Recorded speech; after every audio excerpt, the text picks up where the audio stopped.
Well, welcome to the last in this series of Planet Possible. We hope you've enjoyed listening and we're delighted to bring you a fantastic episode to close out this season.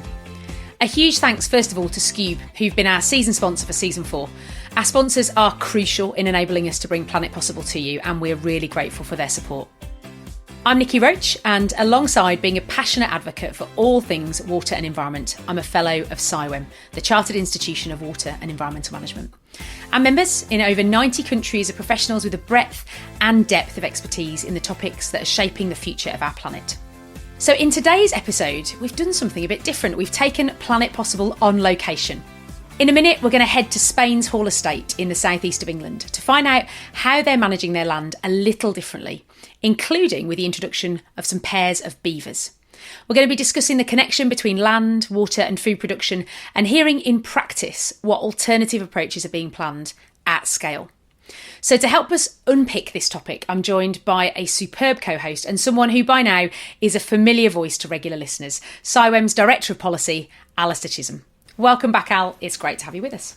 Hi again, Niki. Thanks for having me again. It's a pleasure. Al and I both travelled to Essex to meet our guest and see firsthand the work he's delivering. So Al is the perfect co-host to help provide a bit of wider context on the impact and the challenges of this type of pretty groundbreaking activity. So in a moment, we'll listen to our guest interview together and then we'll discuss our reflections. So our guest interview today is with Archie Ruggles-Brise, and Archie is the 11th generation of the Ruggles-Brise family to take the helm since they purchased Spain's Hall in 1760.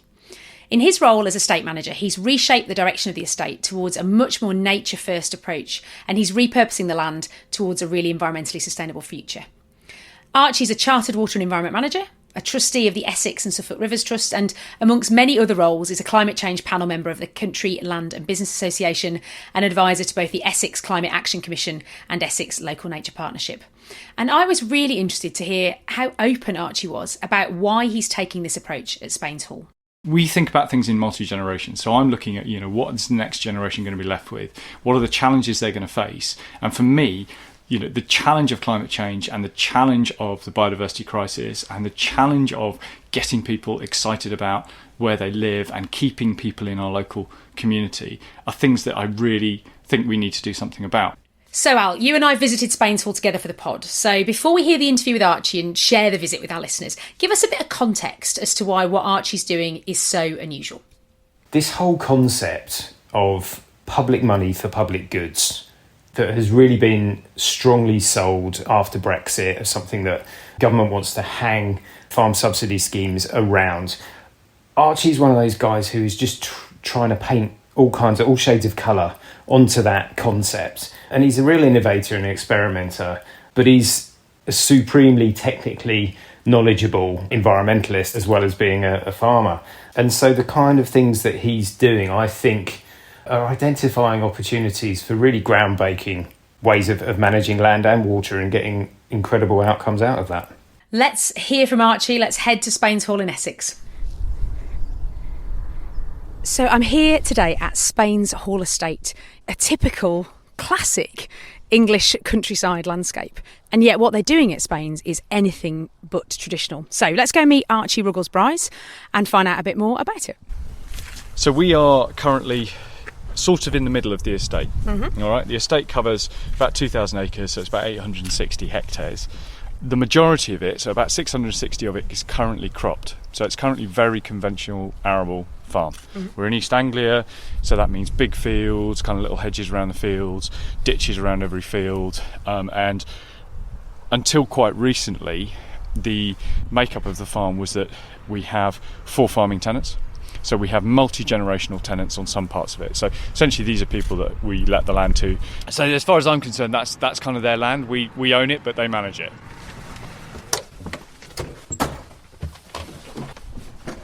Right. So this is quite an interesting bit here. So we're driving down towards the 2019 beaver enclosure. On our left is a very large kind of open field, and you can see maize stubble on here. So we used to rent this to a farmer, and in their final year what they decided to do was grow quite a lot of maize for biofuel. It's really interesting for me that farmland, they're already choosing to grow an energy crop rather than a food crop as well. So actually when we think about what you're doing here, which is arguably a bit different and taking some land out of food production. Actually, even with conventional farming, sounds like that's already happening anyway for some fields. Yeah, it is, but you've got to remember this is a rotation. All the farmers on the estate use rotations to manage disease, they manage weed burdens. So when you see reports saying, well, we need to put this amount of land over to X, it kind of forgets that there's a rotation in there. Right, Archie, tell us where we are and what we're about to see. Okay, so we're standing outside the beaver enclosure we created in 2019. The interesting thing is that this is, if I show you the map here, we're quite on the edge of the estate. Mm-hmm.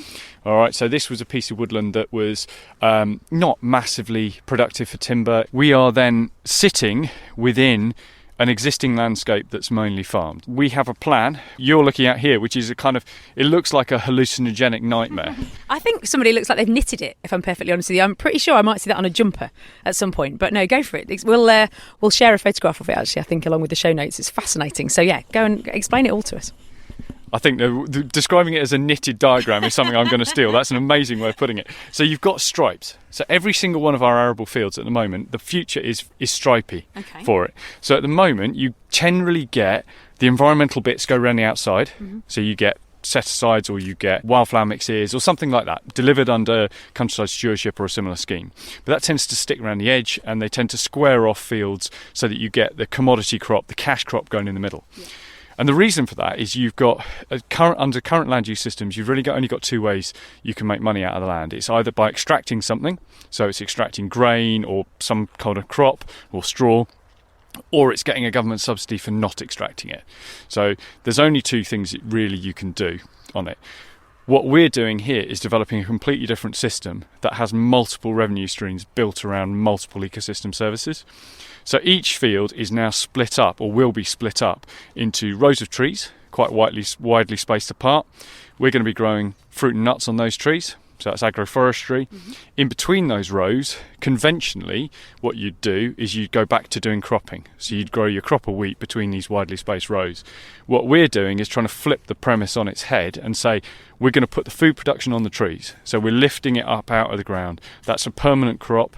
It's going to be there for anywhere between 20 and 100 years. So you don't get the kind of tillage problems and the sort of degradation of soil. Between those rows, we're going to do a very large-scale countryside stewardship scheme. Mm-hmm. So we are going to be using that same income stream from the government to put different habitats between each of those tree rows. The principle of diversity is the thing that underpins it.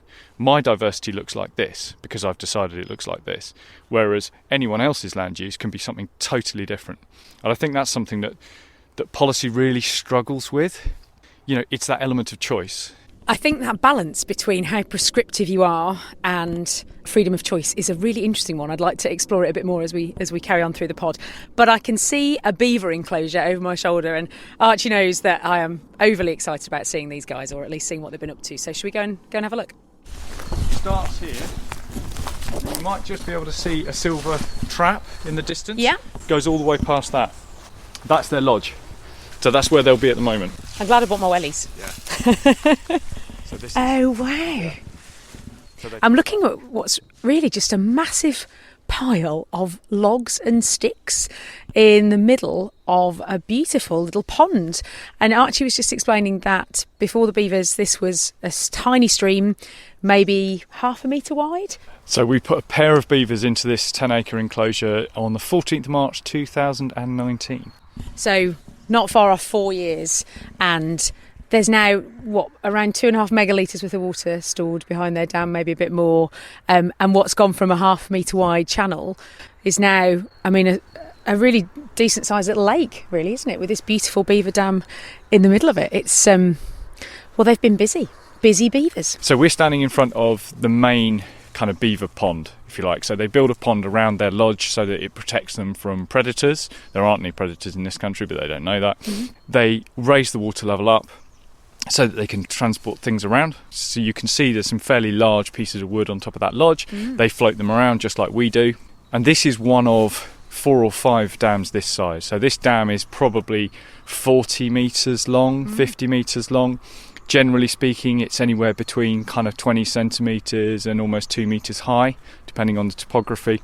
And there are now a series of pools in this woodland. a pool and then a run and then a pool and then a run and then a pool. If you look at it from the ground, it feels like you're walking up a canal because the height level changes and things like this. So it's a really diverse system. When the rain comes down, the water comes through here and it just gets slowed through each of these pools. So that, from the flood management perspective, is what we wanted to achieve. Yeah. So you slow the flow, you also trap a lot of the sediment, because this drains a lot of our fields, which still conventionally farmed. It drains the roads, it drains the tracks. There's a load of stuff coming in here. It traps some of that, cleans the water. You get a lot of vegetation growing in the peripheral areas of these ponds. You can see there's lots of reeds coming up here. There's lots of freshwater mint.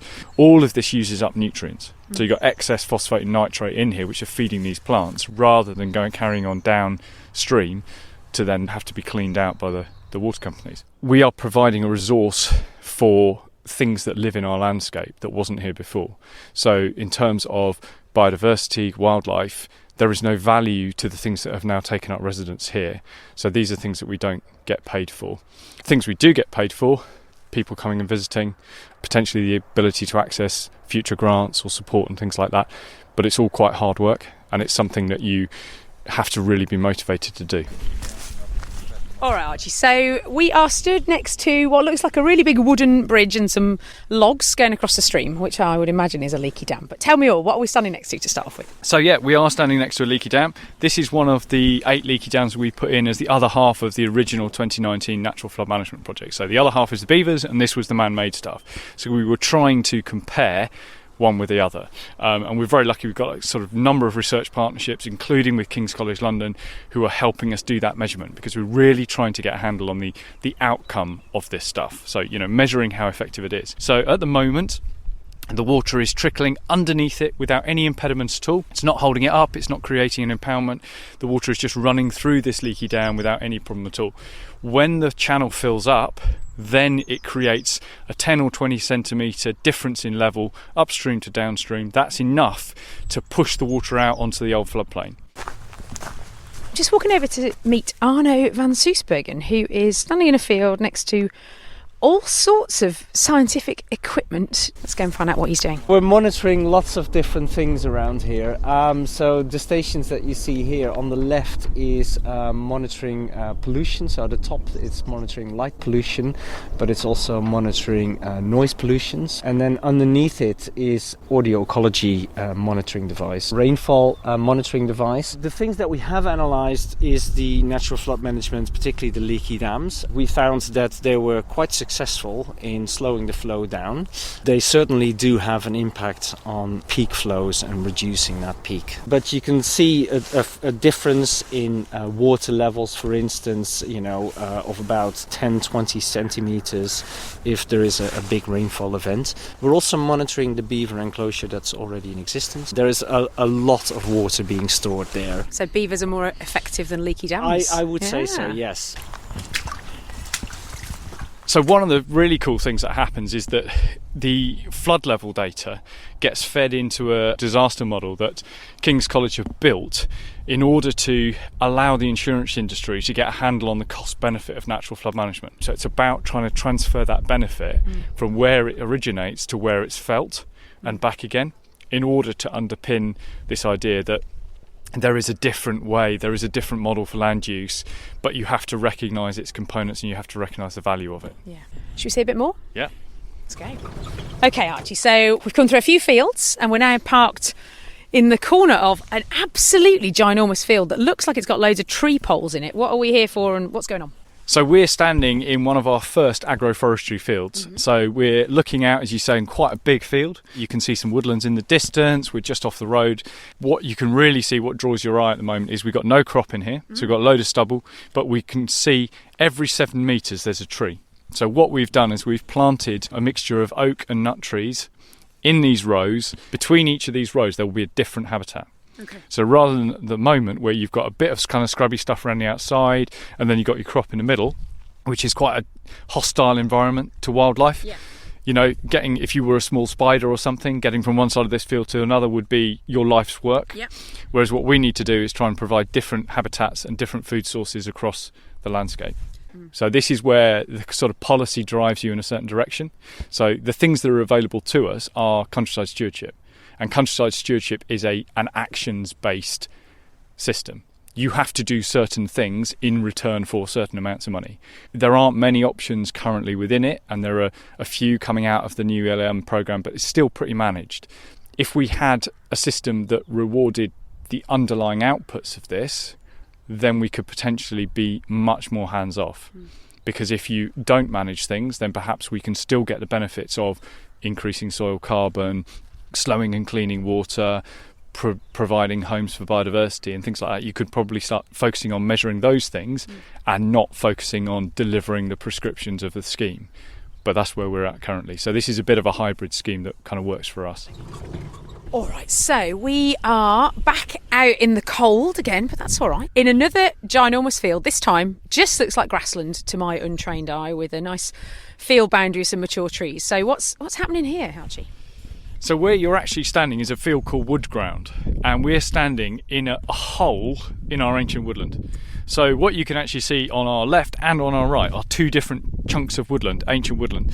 So we're very lucky, having been on the estate for a very long time, we've got some really old maps. So we've got a hand-drawn map from 1618 which shows a lot of woodland, it shows a lot of trees in our landscape, in the fields and things, so we're taking that as our inspiration. And one of the things we noticed on that map is where we're standing now was woodland. So we're going to put it back to woodland. Wow. So, what's happening on the right-hand side? We've got looks like a fenced-off area in a field of not a lot, Archie. So what's going on? So at the moment it's not a lot. It will have lines of trees in it, like the rest of it. We just haven't planted them in this field. And what we've done is fenced off one of the alleys, the bits between the trees, and we're using that for a kind of micro tree nursery. So we've collected a load of acorns and a load of walnuts and a load of other things from the farm, and we're going to be growing those from seed, mainly for our own use so that we can support future planting programmes, but potentially also then to sell them to people in the future if we have too many. Right, so we're back at the estate office. Let's go in and have a cup of tea, get warm, and find out a little bit more about why Archie and the team here at Spains are doing all of this work. Planet Possible is sponsored by Bwlb, who are at the forefront of innovation, collaboration, digital excellence and customer experience. They help to enable their customers to continuously improve operational efficiencies whilst recognising the importance of and addressing industry-wide challenges such as climate change, the journey to net zero and regularly evolving regulation. At their heart, Bwlb believe collaboration with customers and industry partners is fundamental to building transformative solutions across the utility sector that ultimately benefit their customers, the consumer and our environment.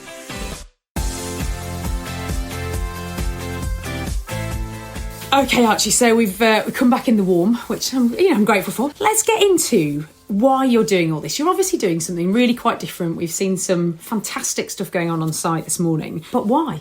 For me, it's just trying to answer all those questions. You know, we're lucky enough to have some land that we can do things on, and looking further forward, you know, we think about things in multi-generation. So I'm looking at, you know, what is the next generation going to be left with? What are the challenges they're going to face? And for me, you know, the challenge of climate change and the challenge of the biodiversity crisis and the challenge of getting people excited about where they live and keeping people in our local community are things that I really think we need to do something about. It really started when we had a natural capital appraisal done with some partners at Atkins, and we started to see some of the downsides of what we were currently doing. So it wasn't all about just thinking what could we do, what are the good things. It was also exposing some risks. What were some of the downsides? What were you seeing? One of the things, we modelled some of our arable operation, and we worked out that on a small subset of the farm we were losing something in the region of 9 tonnes of soil a year, and that there were a number of tonnes of ammonia going into the rivers and nitrates and things like that. If you take a step back and you think, okay, what are our risks? You know, this is our most valuable asset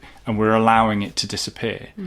And also, what are the risks? You know, in future the regulation might be that actually we have to pay for and account for those pollutants that get into the environment. So looking at it from a kind of pure risk management perspective, it was thinking we need to try and find a different way of doing this. But also then my desire to try and push the envelope and try and understand what is possible. Perfect for our podcast. We're always a big fan of what's possible. So thinking about our audience, you know, lots of SIWEM members are water professionals in particular. They may come into contact with agricultural land, but only occasionally. Certainly if you work in the world of bioresources, then there's a connection. But apart from that, it's often not as obvious. So you've talked a lot about this being a different land use model and talked about lots of beneficiaries. Help me understand who they are and how it links to things like the water sector, for example. So I've got an affinity with the water sector. So I started off my career working for a water company, and then I worked for the Rivers Trust movement for a long time, and now I'm managing land. So water is the sort of unifying theme for me. But the other things that we have that we could potentially enter into markets if the markets are available are things like carbon sequestration, both below ground and above ground in vegetation. They are biodiversity gain. We're working through the biodiversity net gain credits pilot, and we're actually in a position now to supply biodiversity units to developers and others that need them. There's also the water element is really important, and that's one of the things that I'm really keen to try and explore. So we did a piece of work with Atkins to try and understand both the high flows and the low flows impacts of land use change on our farm. So normally flood risk modelers model too much water, and water resource modelers model too little water in this part of the world. What I wanted to do was try and glue them both together, and the experts at Atkins helped us do that, and we've come out with some really important figures. So we know, for example, that we can potentially contribute another 5 to 10% of base flow during summer periods. Now that's significant when you think that most of our rivers don't have any water running in them for anything up to 6-7 months of the year. Right. 5 or 10% more means there might be water in the river, whereas there isn't. We're also part of the ELU's transfer scheme, so one of the existing water transfers in the country, which pumps vast amounts of water from the Wash down to South Essex through our river catchment. Now that's a very expensive, very carbon intensive process. So if we can offset some of that pumping cost by providing water back into the system, which is then available further downstream, then potentially there's a saving there as well. On the other side of the coin, all these things that we're doing, we reckon we can reduce flood risk to our local community by somewhere between 15 and 30%, depending on the return period of the flood. So we're starting to get some quite significant numbers here. But it's also revealed a load of other stuff on the estate. So we modelled what the soil could store. So if we manage the soil under this sort of low intervention system, there is somewhere between 5,500 and 8,500 megalitres of storage in our soil. That's a huge number. 5,500 megalitres, is that what you said? Yeah. Good grief. So it's somewhere between 6 and 10 megalitres per hectare. Wow. And we're not special. So we're a really bog standard farming estate. There's nothing we're doing here. I mean, all right, you can't necessarily pump that out and use it in the way you could a resource, but it will help to contribute to that base flow. It will help increase the resilience of the landscape. It also potentially means that there is more resource available from other sources if that resource is not being taken up by our land. With this water study, the guys at Atkins looked around and said, well, you do realise that every single field you've got has got a ditch around it. I was like, yeah, of course, I see them every day. Yeah. Have you ever measured them? Well, no, why would we? They're just there, they're part of the landscape. And they said, okay, well, we reckon you've got 85 kilometres of ditches. Good grief. Kilometres of ditches. And what are we, 2,000 acres as a farm? 2,000 acres as a farm, yeah. 85 kilometres of ditches. And so I was like, wow, well, that's a measure we've never had before. Yeah. What can we do with that? And they said, well, okay, what we've also done is, because they all have a fairly standard cross-section, is we've worked out, on average, how much that storage is. And they reckon that you can get 1 megalitre of water stored in 1 kilometre of ditch. Wow. So now, 1 megalitre of water doesn't sound a huge amount. 85 megalitres of water, suddenly you're starting to talk about numbers that are significant. There are trade-offs inherent in that, because if we flooded our ditches, then it would make the surrounding land different. It would make it wetter. It would make it less suitable for other things. And this is where you start to come into these trade-offs. It's like, right, okay, how much is that worth to me? So how much benefit do I accrue from that water? But also then, how much is that beneficial to somebody else? And you can start to have, if you've got figures like this, you can start to have really interesting conversations with, say, for example, the water sector, and say, okay, well, if I can store this resource and I can bridge that period, from one of the other things we found during the study is that we have a water deficit on the farm for anything up to about 6 months a year. And that period is getting slowly longer. So we're getting into water deficit from the middle of April through to kind of middle of November, and it's edging. We did it over decadal timescale, so we know it's kind of edging wider. What can we do to bridge that gap, both for our own benefit, so my trees and my crops need water, but also the local environment needs water, and the water resources that get put into the possible water supply? That's all really important. But also then the other end of the spectrum is, how do we stop the increasing flood risk to our local community. So, it's trying to glue all these things together and come at it from a holistic approach, which is why it's sort of all we try and do is this basket of outcomes. So it's not looking at it and designing a thing for flood risks necessarily or for biodiversity, although we are getting into projects like that. But what we try and do is bring in all of these outcomes together. So one thing I'm interested in is, how do you make the choices that you've made? How do you decide what to do with that land? I'm really struck by the variety that we've seen today. We've seen agroforestry, we've seen woodland creation, we've seen beavers, we've seen leaky dams. There's probably things that I've missed. I feel like we've seen so much this morning.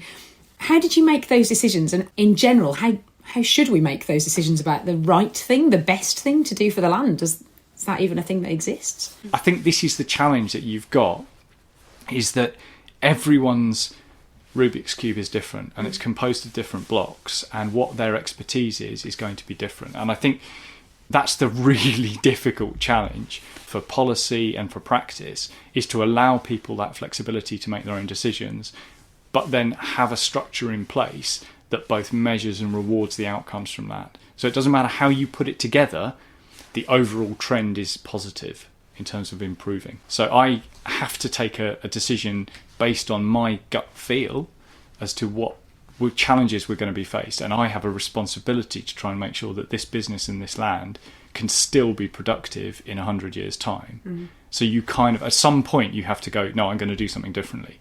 And that's the same for every business. There's that sort of tipping point where you go, okay, the risks of not doing something outweigh the risks of doing something. Now, I may have jumped too soon. I may be doing things that prove not to work, but my satisfaction will come from trying to do something and not sitting there and then being at the whim of climatic conditions or policy changes or anything. I'd rather be at the front trying to shape it for the benefit of everyone else. If your farm was 4,000 acres, does this still work? Is this an interesting hobby project, Archie, or is this something that's genuinely scalable? It's a good question. I think it's probably, to go bigger, this gets better. To go smaller, that's where the challenge lies. So most farming businesses, the majority of land holdings in the UK are 85 hectares is the average size. Get down to the West Country, it's smaller. You get over to East Anglia, it's a bit bigger. And in hectares, yours is? 860. So, we are relatively large in the States. I'm not making changes over that whole period. So a whole piece, I'm making changes over about 500 hectares, including the woodlands. What I think you can do on any size of landholding is interject a bit of diversity. It's just how you manage those different revenue streams.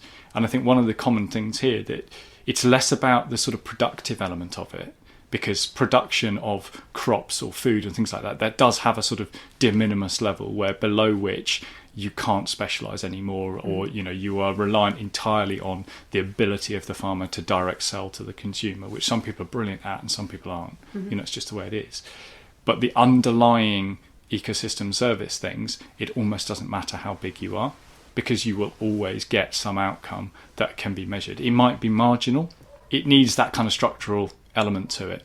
As we start to sort of wrap up, Archie, one of the things that we've touched on a little bit as we've been out and about on site is the complexity and the silos that exist with all of these different schemes and approaches. So, you are thinking about biodiversity net gain, for example. You're thinking there's different subsidies available. From your perspective as the landowner, you're thinking about a whole farm approach, but arguably you're probably the only person that is.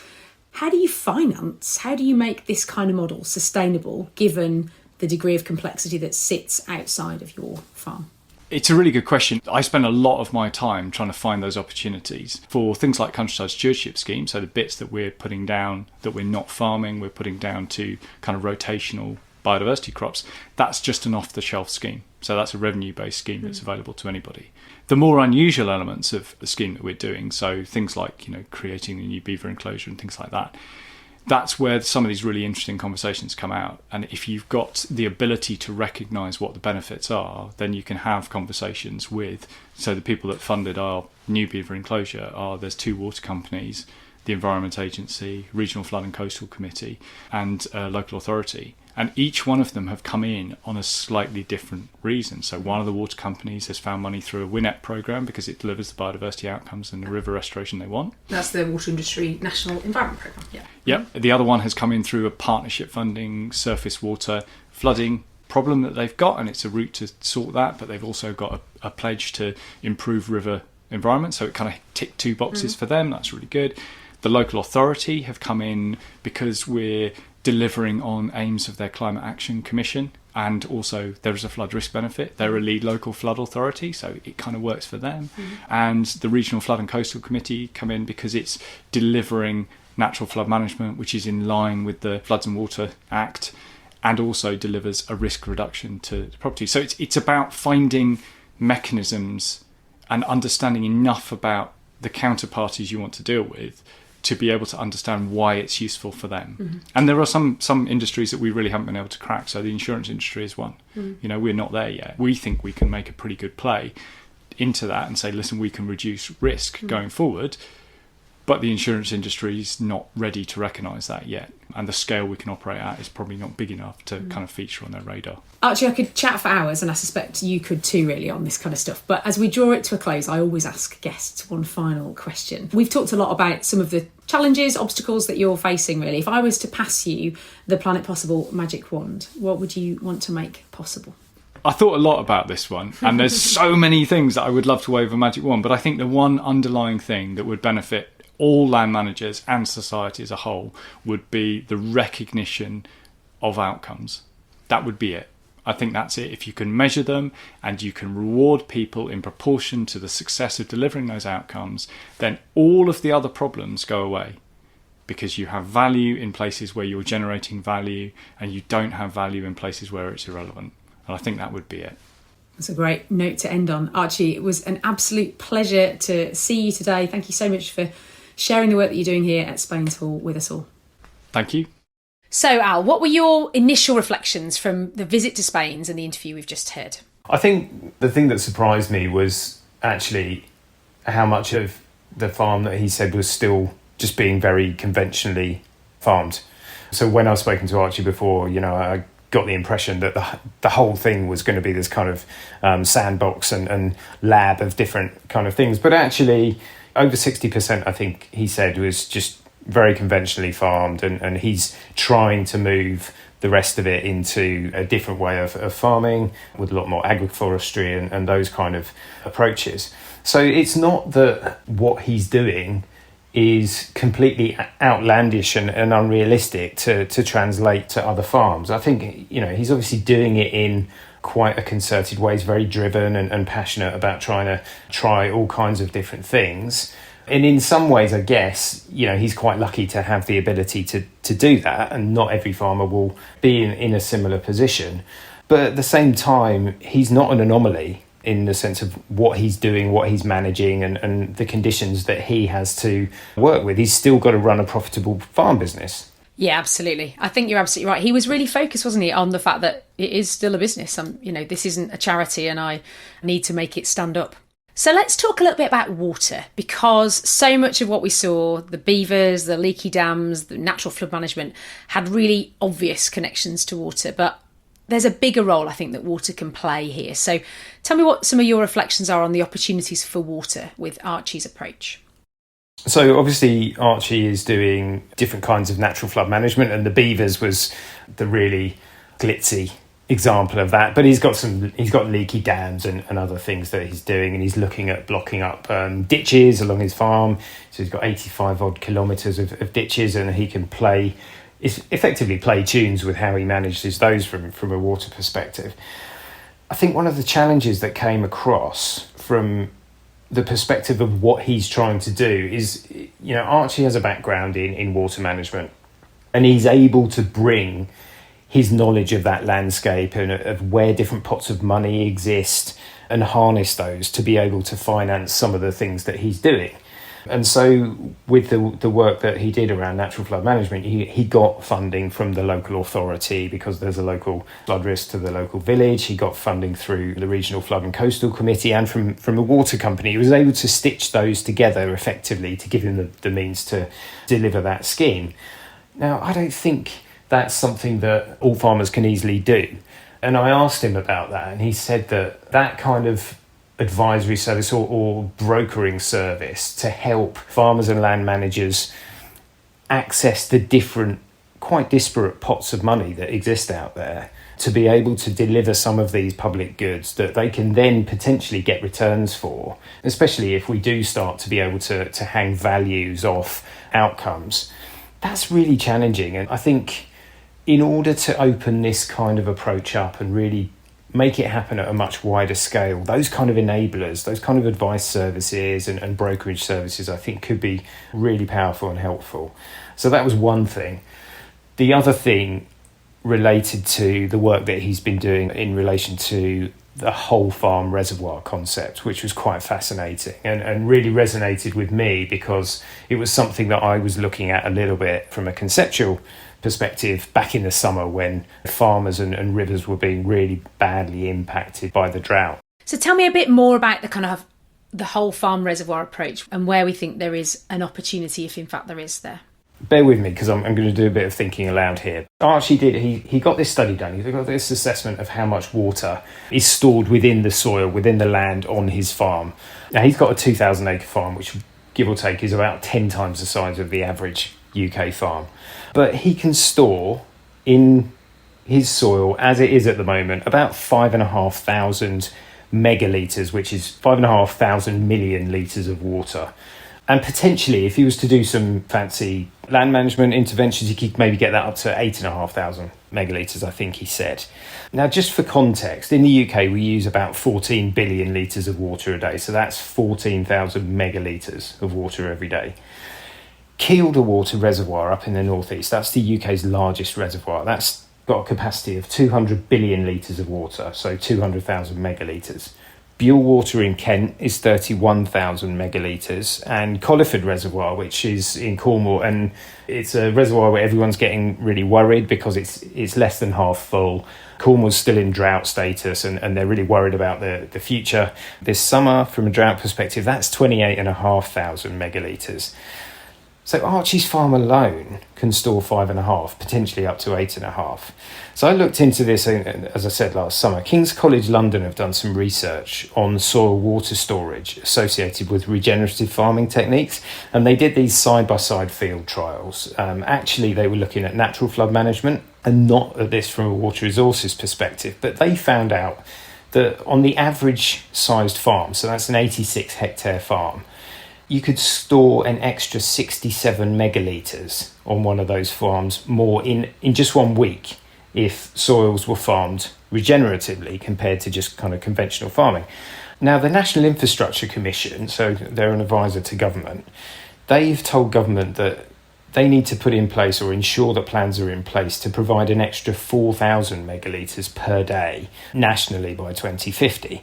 So that's about 28,000 megalitres a week. So what that works out at is about 457 regeneratively farmed average size farms worth, I guess, in terms of water. Now, there's 192,000 farms in the UK. So if you do the really crude maths on that, you get to a figure of something like 12.8 million megalitres of water in 1 week, just that could conceptually be stored through better soil health. Now, obviously, that you've got to take my science and maths here with a huge pinch of salt. And as Archie says in the interview, you can't necessarily access that water that's held in the soil, but a lot of it can be available for plants. Some of it will infiltrate the soil and the bedrocks and support aquifer recharge and river base flows and stuff like that. And we know how much rivers and agriculture suffer when we get in droughts. We saw that really graphically last summer. So what this says to me is that when people start getting up in arms about drought prospects and how many reservoirs haven't been built in recent decades, maybe we need to be thinking far more outside the box here. If we manage our land differently, if we help farmers get over that productivity dip that there is with regenerative farming for a few years in strategically important parts of the country, you know, upstream of reservoirs, in places where base flow in rivers is crucial, or there needs to be better aquifer recharge, we could put a real dent in the water resources gap potentially through these kind of approaches. And obviously, at the same time, we'd be doing a great thing for nature. Now, like, I may be barking up the wrong tree here, and it would be great if people got in touch with us, frankly, to dig into this a bit more. But I just feel that there's so much orthodoxy in our land and water management policy and frameworks at the moment that we're barely scratching the surface of what could be possible from this kind of landscape scale, integrated water resource and flood risk management kind of nature-based solutions perspective. Now, I've had conversations with people, and people who know a thing or two about this kind of approach, and actually who are really close to water companies, or one water company in particular, they've said to me that if this was done in that water company patch at a landscape scale, they would pretty much crack the drought and flood issues that they're facing at the moment. So my question really is, where's Rebecca Powell, the water minister's? Where's her thinking on this? Where's DEFRA's thinking on this? Where even is Ofwat and the environment agencies? Absolutely recognise that my numbers are probably really out of whack, but they're so big that surely it deserves a closer look. And this whole farm reservoir concept needs some examination. I guess the other thing that you've made me think is it's not just about the volume of water that's stored, but it's also about slowing the flow through the landscape. So from a river water quality perspective, actually not leaching perhaps quite as much nutrients into the rivers, for example. So there's additional benefits, I guess, aren't there, to slowing the flow in the landscape alongside actually storing more water. So all of that sounds extraordinary. If we said that was the direction of travel, what would need to happen to shift towards it? What do you need to get it going? Well, something needs to better link up water resources thinking, planning, the way that we just look at thinking about water resources. Same for flood risk management, same for farm management and the environmental land management scheme. Stitch these together more effectively in a more integrated way. I think there are conversations happening within government about how that might be possible. And of course, we have river basin management plans, we have catchment flood management plans, we have catchment partnerships. The seeds of this exist. I think we need to put them on some kind of steroids and really capture the potential that they do point towards. We've barely scratched the surface. We don't know exactly what the potential is. But I think it's really, really quite great. It's just there's no data, or there's not an extensive database to back that up yet. But, given the pressures that we're facing, I think we need to get really quite innovative and ambitious about the areas that we explore. And this definitely needs a lot more examination, I think. I guess my final question, what I was considering, was really, do the policies and the frameworks exist? And you've sort of touched on that a little bit. I was also thinking about incentives. Do we need more incentives to shift towards this? Do they exist yet? No, I don't think on this kind of scale. So there are measures being put into the environmental land management scheme to encourage farmers to adopt certain land management practice, standards within the sustainable farming incentive, for example. But, Archie mentioned his magic wand thing was to be able to measure outcomes. And one of the things he's spoken a lot about is monitoring and measuring outcomes and being able to track them. And over time, building up an evidence base that says, yes, if you do this intervention, it's pretty likely that if it's done in the right way, it will deliver these kind of outcomes. We'll monitor that, and then we can be sure that we can pay a farmer or a land manager accordingly to deliver it, because we know it's going to unlock X benefit for downstream communities or for a reservoir that's downstream or a chalk stream. It's these kind of things that we really need to get a lot more sophisticated about, I think. So for the final time this season, Al, let me pass across the Planet Possible magic wand. I don't normally ask co-hosts, but I'd quite like to hear what you would do with the Planet Possible magic wand, given all that we heard and we both saw in practice at Spain's. If you could make anything possible in this space to change something, what would that be? I would like the Water Minister to really look in depth at what could be unlocked by radically improving the way that we manage soils in this country. I think from a carbon point of view, a water point of view, both flood and drought, there's huge potential there that, we just don't really understand at the moment. And it's something that needs a lot of investigation and attention. Well, that's a perfect point to end, although I feel like it's only the beginning of a conversation, and I'm definitely up for a podcast on soils at some point. Al, thank you so much for joining us. As ever, time flies by when we do these pods. Here we are at the end of the episode, but also at the end of another season of Planet Possible. So thank you for joining us. Thank you for your ratings, thank you for your reviews, and thank you for helping us to top the Earth Sciences podcast charts as well.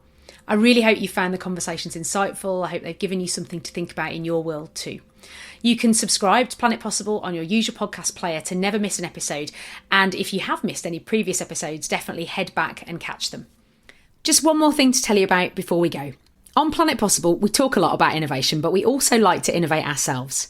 We've partnered with a new technology called Accordion that lets you take control of the length of a podcast whilst keeping the tone, structure and feel of the original. So if you want to catch up on our previous episodes in a really time-efficient way, or maybe you've not got the time to listen to the full version of the latest episode, just go to accordion.live/Planet Possible and you can listen at a length that suits the time you have available. That's accordion.live/Planet Possible. All that leaves me to say is a huge thank you to our guest today, Archie Ruggles-Brise, and my excellent co-host, Alastair Chisholm. Thank you, Al. Thanks, Niki. That's it, everyone. Stay safe and we'll see you next time.